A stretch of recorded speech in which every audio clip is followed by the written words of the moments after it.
soon I'm going to get told. Brad! Okay, what we have here? Old knife. It's an old timer too. Oh, you already know. Oh, I can tell by the handle. It has a very, very unique look to, oh my gosh. Well, it's got a little discoloration on it. It's actually an old knife. So what I'm told a little bit, wasn't told what kind of a knife it was. I was told that this belonged to the gal's grandfather, passed down to her. It's actually been used. It's been a little while since it's been used. Got a little rust on it. It's a little bit thick. I like the short, the big handle and the shorter blade. One thing about a shorter blade is if you really slip, you have less chance of cutting yourself and less chance of going too deep. You can only go 2 7/8 of an inch deep. All right. It's been a while since this knife's been used. It was Grandpa's, and he passed it down to a gal named Raven.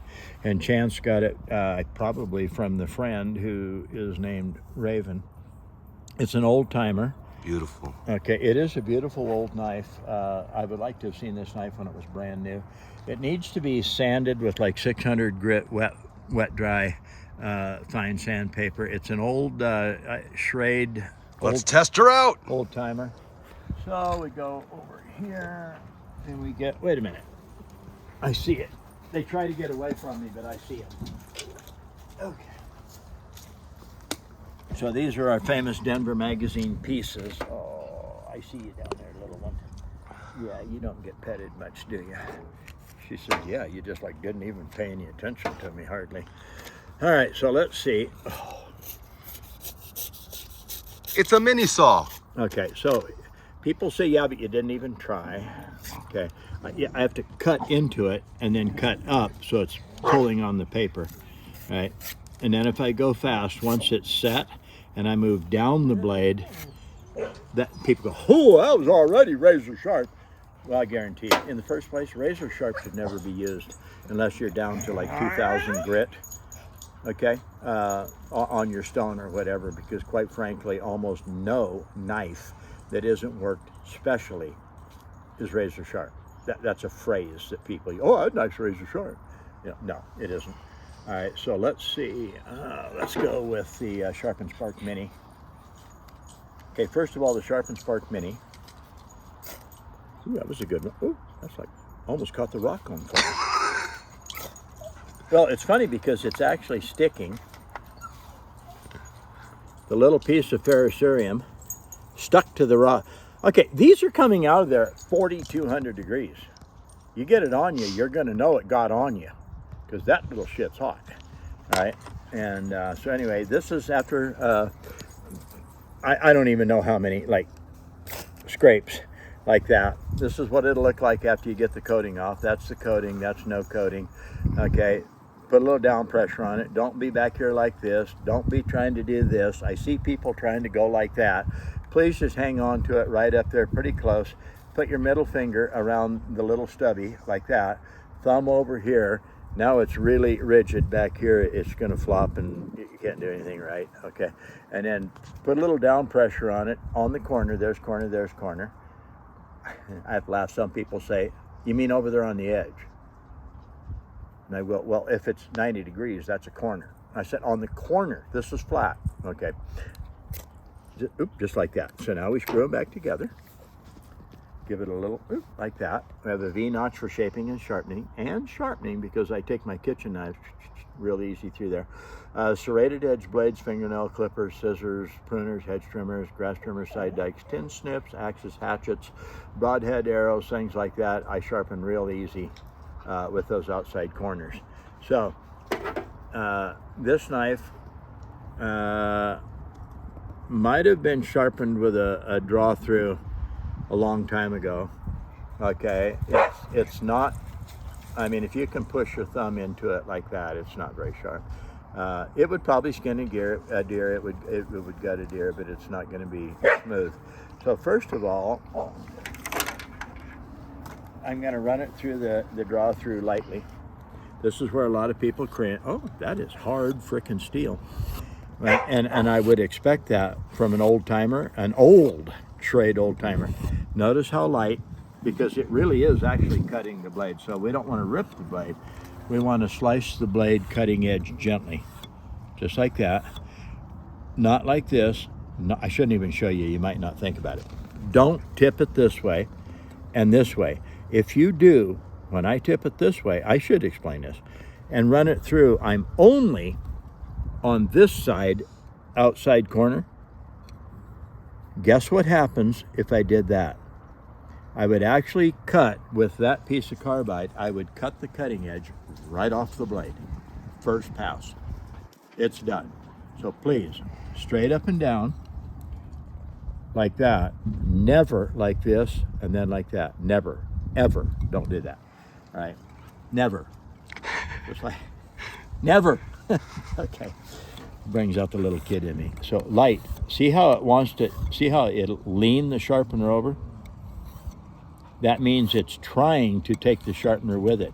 It would not do that if it wasn't biting the blade. So just like that.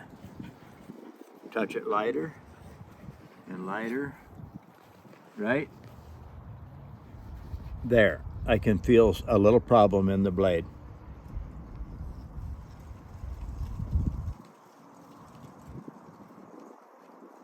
It just gets smoother and smoother and smoother. So let's see. Quit giggling. You always giggle. Well, I've been sharpening since I was 5. I grew up on a farm, a ranch, and a logging and sawmill environment. Everything you used had to be sharpened. It's like almost everything. All right, but when they come out like that, yeah, it kind of makes me giggle, because if you see, it won't move until it takes the fingernail off. And this is, I'll just redo it. Right here, a little rough. So we'll just play with it a little. Right there, a little rough. Out here, smooth again.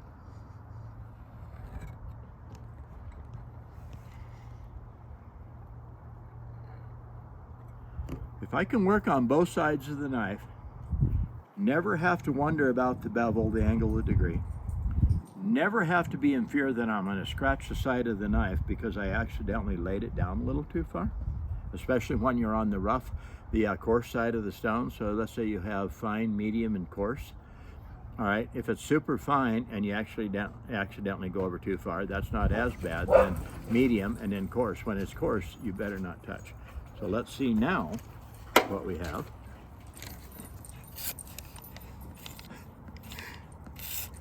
All right, and smooth.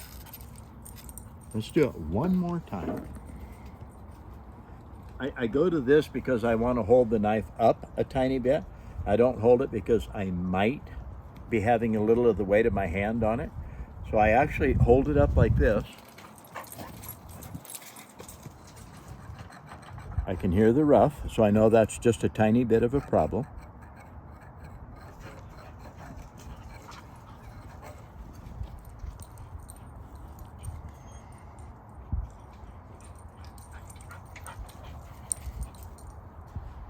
Ooh, yeah.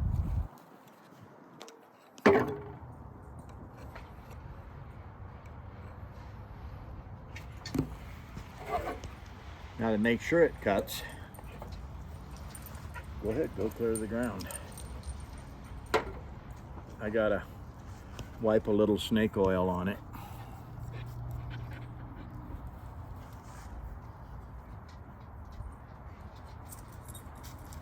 Why do I keep changing position of my hand? So I don't just keep smearing. Oh, it's got rust. It's actually snake oil is taking that rust off. That's actually pretty good. I never really used snake oil. To clean? Yeah. Just to sharpen and drink?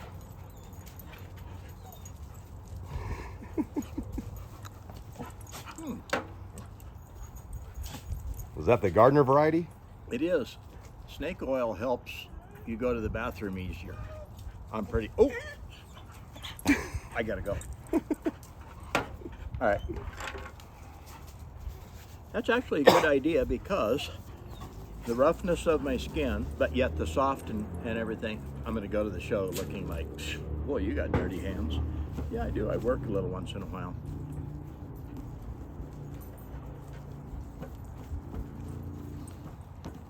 That's a hard steel blade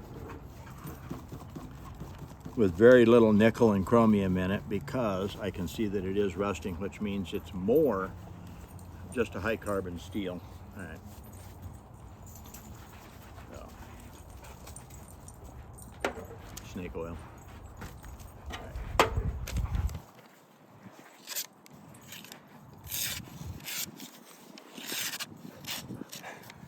Old knife, new life. Will it sharpen? Oh, Use your 90-degree corners. no. Then I have to think. If I run it through the V, all the thinking is done except how much pressure do I use. All right, so, all right, watch this. Are you ready? Oh, I like this. All right, just like this. And that was more of a convex blade. It actually went from the sides of the blade all the way down to the apex. So just like that, like this, right out there, right off the point, just like this. And then I'm going to show you the knife, and I think you'll see that yes, I wasn't on the heel, which is back here. Okay, I wasn't just on the heel, or I wasn't back here or something. I'm actually touching it like that. Okay, just like this. Notice where I am on the sharpener. I'm just kind of letting the weight of the sharpener touch it. If I was back here, it's impossible to control it. If I'm up here like this, like that, my middle finger is in that little rounded hole right there. Just like this, like that. One of these days, I'm going to get about 10, 15 people to come to my table. They all have to have a knife that they want sharpened, and I'm just going to close my eyes. I'm not even going to look at the knife. I don't know what they handed me. When I do this, I'm probably hitting a different angle, different degree, often. But if I go all the way over to something like that, all the way over to something like that, before I do this, it's going to work. So just like that. Now, to get rid of the burr, the little wire edge, I'm going to flip it every pass, just like that. And let's see, I've touched it long. I do this for a little while to show you. If you have an absolute 90-degree corner made out of tungsten carbide that will cut any steel, obviously I'm either making it as good or put the paper in my hand. It's to your left under the rock. Okay, just like that.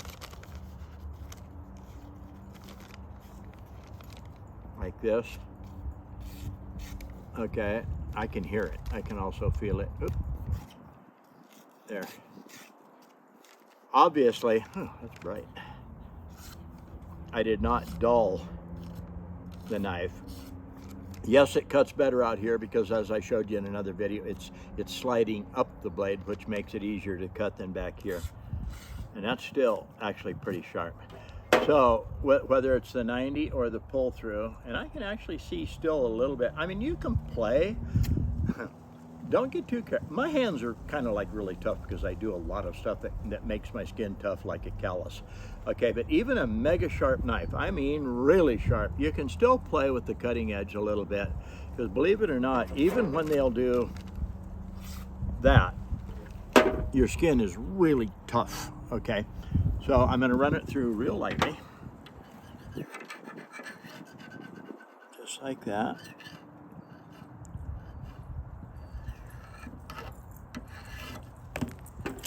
And we end up with that. Old knife, new life. Will it sharpen? Old timer. Sweet. Given to Chance by a friend. What was her name? Raven. Raven. Yeah, I remember a gal from Las Vegas named Raven. So anyways, it's really cool. It's a cool old knife. If that was all cleaned up with some 600 grit wet dry and then re-oiled and all that stuff, that'd really be a cool knife. So yes, it is an old timer. This is Brad, BucknerSharpensBest.com. I just try to give you the absolute facts of what I'm doing, explain it.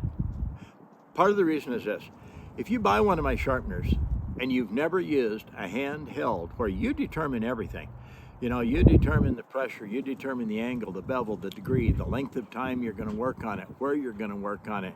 You can specify what little part, let's say that the tip was dull from a whole bunch of this, okay? I can just set it down and do this.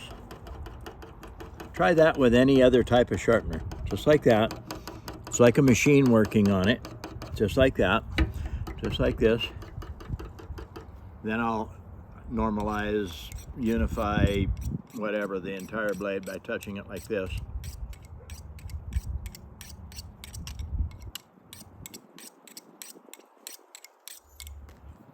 And we end up with that. Oh, clear out. There. This is Brad Buckner, sharpensbest.com, YouTube Sharpens Best.